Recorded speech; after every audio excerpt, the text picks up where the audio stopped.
Assalamualaikum warahmatullahi wabarakatuh. Saya Amirul Haq Nur Al-Safa dari kelas 3JD3 absen 2 akan menjelaskan tentang lembar kerja mahasiswa praktikum pilot plant pada judul modul yaitu volume film evaporator. Yang pertama kita mendapatkan flowsheet secara keseluruhan seperti ini. Yang pertama yaitu alur proses peralatan FFE pada mode co-current, dimana pada mode co-current sendiri kan itu hot fluid, yaitu di sini steam di sini, dan feednya masuk dari arah yang bersamaan, jadi lewat sini. Nah, untuk konfigurasinya itu yaitu volume katup steam utama ini dibuka, V1 dibuka dan akan terdeteksi untuk suhunya pada TI01. Kemudian V3 ini dibuka, sedangkan V2 dan V7 di sini ditutup. Kemudian V6 juga ditutup sehingga steam bisa masuk secara langsung di sini atau dapat disebut direct steam, yaitu steamnya digunakan langsung sebagai pemanasnya. Nah, setelah terjadi pertukaran panas, yaitu produknya di sini, keluaran yang di sini yaitu vapor sama liquid, sedangkan steamnya tadi akan menjadi cair, yaitu ke sini, ke V10 dibuka dan akan menjadi kondensat. V5 di sini ditutup. Nah, karena ini masih produknya kan masih vapor sama liquid, sehingga perlu dipisahkan pada tangki separator yaitu T5 untuk memisahkan antara vapor dan liquid. Oleh karena itu liquidnya akan masuk ke tangki produk yaitu T1 dan T2. Sedangkan yang produk atas ini masih vapor sama liquid. Vapor. Nah, vapornya ini akan dikondensasi menggunakan air pendingin di sini, cool water. Nah, akan didinginkan di sini untuk merubah fase yang awalnya vapor menjadi liquid. Nah, setelah itu liquid akan masuk ke tangki 6 dan akan dilanjutkan ke tangki destilat yaitu T3 dan T4. Kemudian untuk alur proses pada mode counter current yaitu laju alir steam sama feed ini dari arah yang berlawanan. Nah, untuk yang counter current di sini yaitu undirect steam, sehingga steam yang digunakan ini tidak langsung digunakan sebagai hot fluidnya untuk pertukaran panas, melainkan menggunakan fresh water di sini. Jadi untuk konfigurasinya, katup steam utama dibuka, V1 dibuka. Nah, di sini untuk steamnya diarahkan ke heater yaitu W1 ini, sehingga V2 dibuka. Nah, sehingga untuk media pemanasnya ke heat exchanger di sini adalah fresh water, sehingga V6 dibuka, kemudian dialirkan ke V7. V3 ditutup. Di V7 ini nanti dipompa dengan P2 di sini, pompa. Nah, untuk V8-nya ini sudah standby ditutup, jadi langsung dialirkan sini. V9 dibuka, 11-nya ditutup.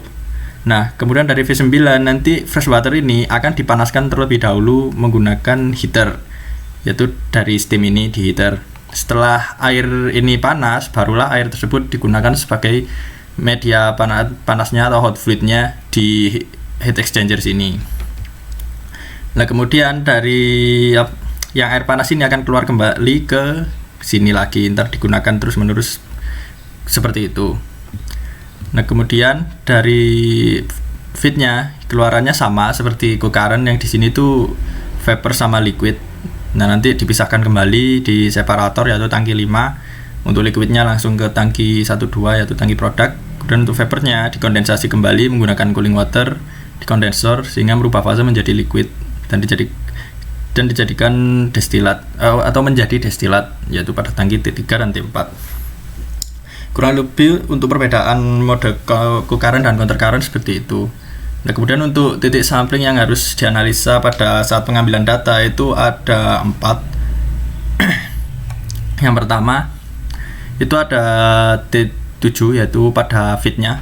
Di feednya ini yang dicari itu ada konsentrasi sama densitas. Kemudian untuk di kondensat di sini itu yang kedua densitas, yaitu untuk menganalisa suhu kondensatnya.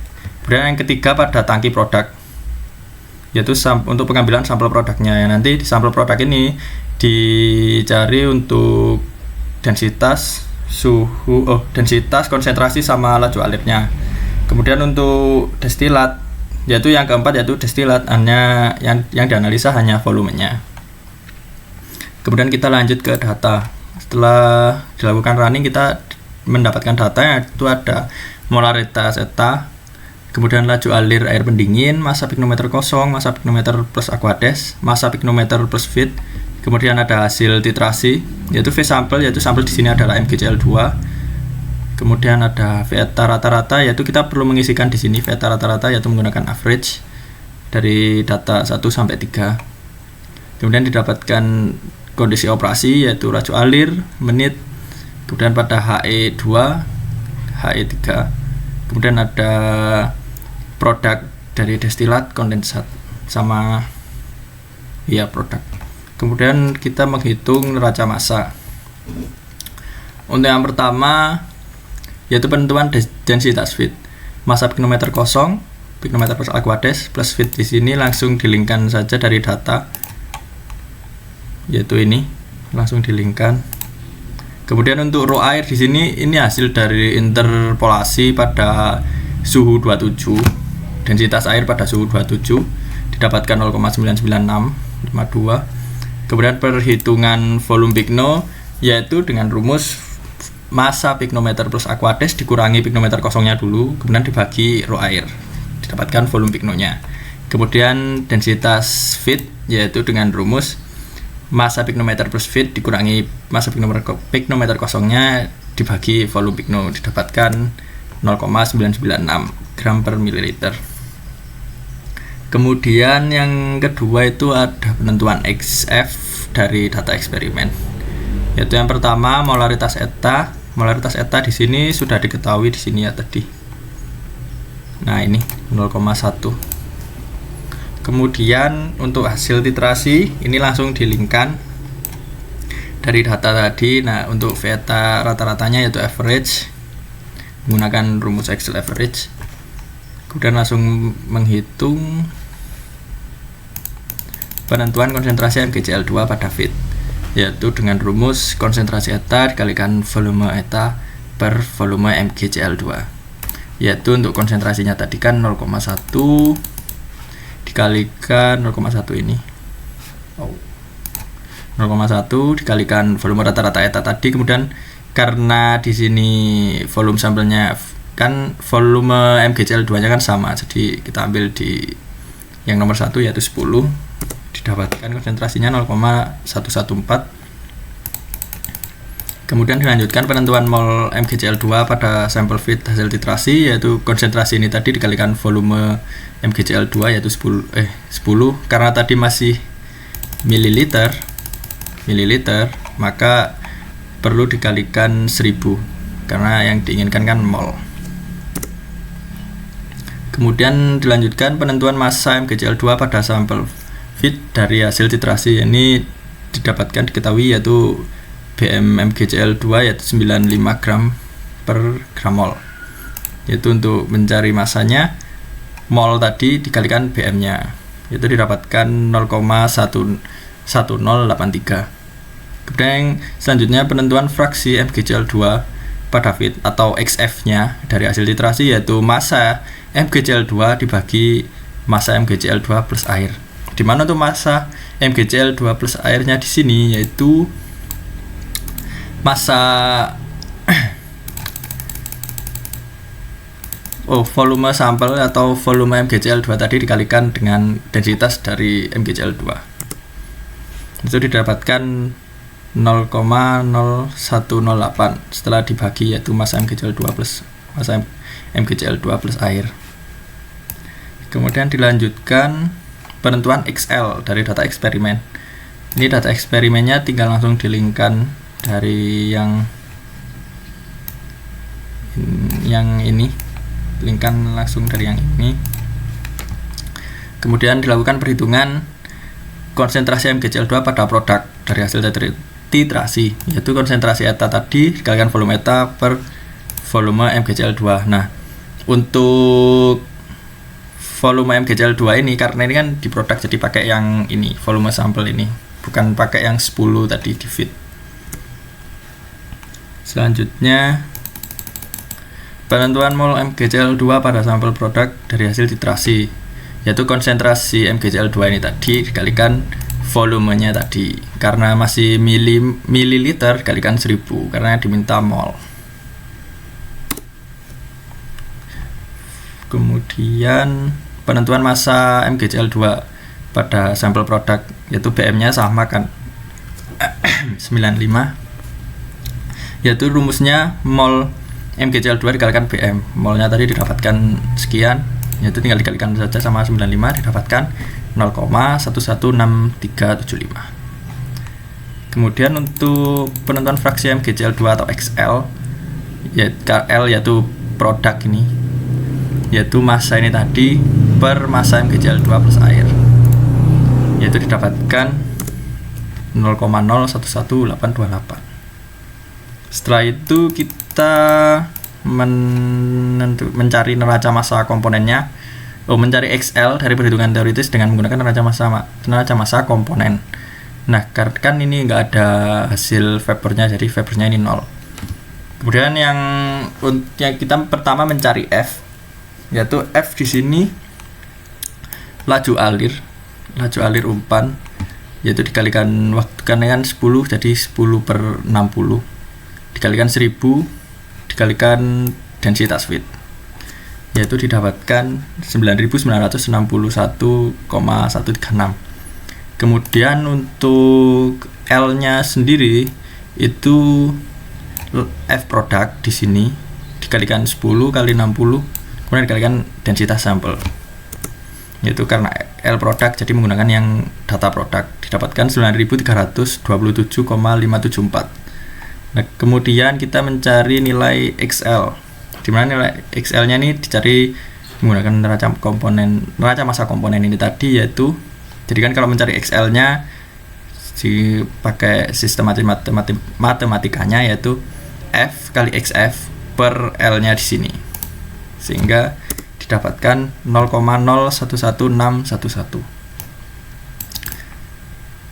Nah, selanjutnya jelaskan data yang menurut Anda tidak lazim berdasarkan perhitungan di atas sesuai dengan yang Anda pahami. Nah, dari data yang saya dapatkan itu yang adanya ketidaklaziman itu data XF dan XL, di mana data XF dan XL ini kenaikannya yang sangat sedikit, bahkan kurang dari 1%.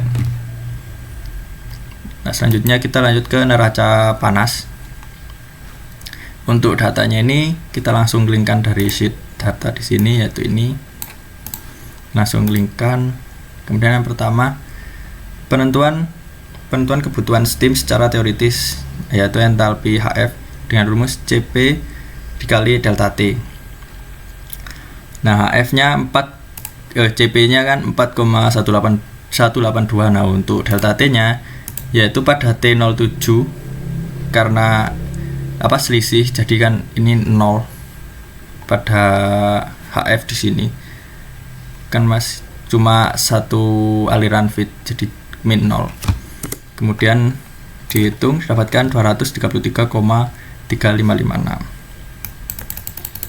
Selanjutnya entalpi uap pada kondisi saturated vapor, yaitu ini dilakukan interpolasi pada suhu TI010, yaitu suhu ini TI010 ini dilakukan interpolasi untuk mencari nilai HV-nya. Pada data ini appendix Gangoplis itu didapatkan 2613,602. Kemudian untuk mencari entalpi produk, yaitu HL, di sini G10, di sini G10 adalah TI11 kurangi 0, yaitu delta T-nya. Kemudian dihitung CP-nya ketetapan tadi, yaitu didapatkan 376,38. Selanjutnya entalpi steam pada kondisi saturated vapor TI01, itu sebagai HS. Ini interpolasi pada suhu TI01, yaitu 137,7, didapatkan 2730,864. Kemudian di sini juga dilakukan interpolasi entalpi steam untuk HS-nya lagi, didapatkan ini suhunya TI01 didapatkan 579,2676. Setelah didapatkan data-data tersebut, dilakukan perhitungan massa destilat, yaitu V, di mana rumusnya volume destilat dikalikan densitas H2O, dimana volume destilat di sini itu adalah yang ini. Nah, volume destilat yaitu 39 ml dengan densitas H2O. Ini dilakukan interpolasi tadi yaitu pada suhu 27. Didapatkan massa destilatnya yaitu 38,864 28 gram. Setelah itu mencari nilai ini S yaitu steamnya, yaitu yang pertama VHV ditambah LHL min FHF, yaitu dari data ini tadi. Untuk V, L, dan F nya dari data neraca massa tadi.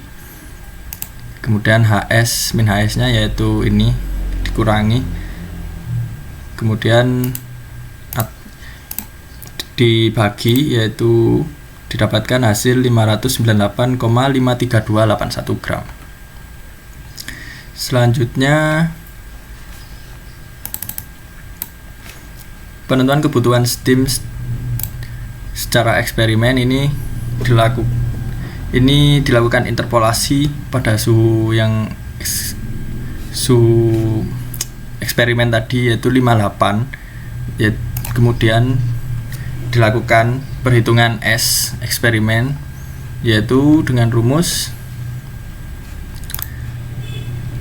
di data tadi,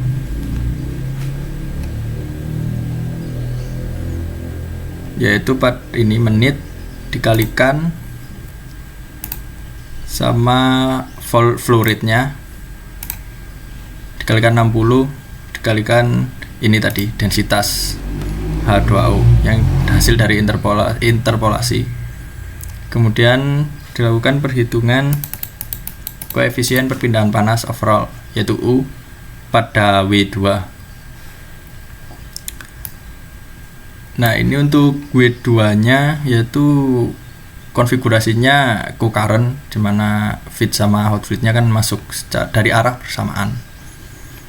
Yaitu untuk rumus Q-nya S dikalikan HS min HS. Untuk S-nya tadi kan sudah diketahui, yaitu ini sama HS-nya ini, yaitu didapatkan 4.065.819,046 Joule. Nah, kemudian untuk perhitungan delta T LMTD, di mana rumusnya adalah selisih antara yang masuk yaitu feed masuk sama hot fluid. Nah, untuk suhunya ini menggunakan TI01 dikurangi selisih antara fluida yang keluar yaitu hot fluid keluar sama ini produknya, dibagi Len sama selisih yang masuk bagi, hanya saja ini dibagi yang keluar. Itu LMTD nya didapatkan 62,7216. Kemudian untuk rumus U nya yaitu dari sini Q dibagi A kalikan delta T LMTD, dimana A nya kan 0,21, didapatkan 308.682,2045 Joule per meter kuadrat Celcius. Selanjutnya koefisien perpindahan panas overall U pada unit W3, yaitu untuk konfigurasinya di sini adalah counter current, di mana untuk cooling waternya sama destilat itu masuk dari arah yang bersamaan. Jadi selisih yang di sini yaitu TI14 sama TI12 dan selisih TI8 dan TI10. Yang pertama untuk perhitungan Q-nya yaitu V dikalikan HS min HS. Untuk HS-nya itu interpolasi dari suhu TI10. Nah, untuk interpolasinya didapatkan 2613,602 sama 260,7578. Jadi ini TI10 yaitu suhunya 62,3 tadi. Karena HS sudah didapatkan datanya, tinggal dihitung, yaitu didapatkan 91.441,59579. Nah, untuk delta T LMTD nya yaitu selisih cool water yang masuk sama destilat, selisih suhunya dikurangi selisih suhu antara vapor yang masuk dikurangi cool water yang keluar, dibagi Len selisih ini tadi dibagi selisih yang ini. didapatkan 4,105.658. Nah, untuk U-nya bisa dihitung, yaitu sama kayak yang atas, Q dibagi A kali delta T LMTD dengan A 2,5. Didapatkan 8.908,8363 Joule per meter kuadrat Celcius. Kemudian untuk ekonomi steamnya, yaitu pelarut yang teruapkan dibagi S eksperimen, yaitu didapatkan 0,0205666642 kg H2O per kilogram steam. Mungkin kurang lebih seperti itu penjelasan untuk flowsheet tadi, yaitu mode co-current, counter current, dan titik sampling yang akan dianalisa, kemudian perhitungan neraca massa dan neraca panas dari saya. Untuk kurang lebihnya saya mohon maaf. Wassalamualaikum warahmatullahi wabarakatuh.